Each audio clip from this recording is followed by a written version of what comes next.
చింతారారా లోపలరా, విను తల్లి మాటను.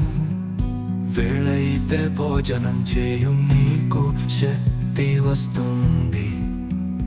ఆడినా అలసినా నాకు శక్తి లేదు, అమ్మా నీ మాట వినలేదు. కష్టమైపోయింది, వేళకి వినమని చెప్పెను.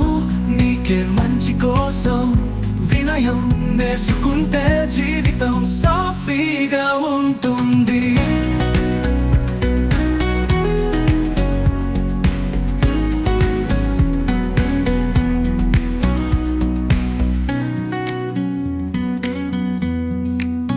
అమ్మా నీ మాట వినలేదు,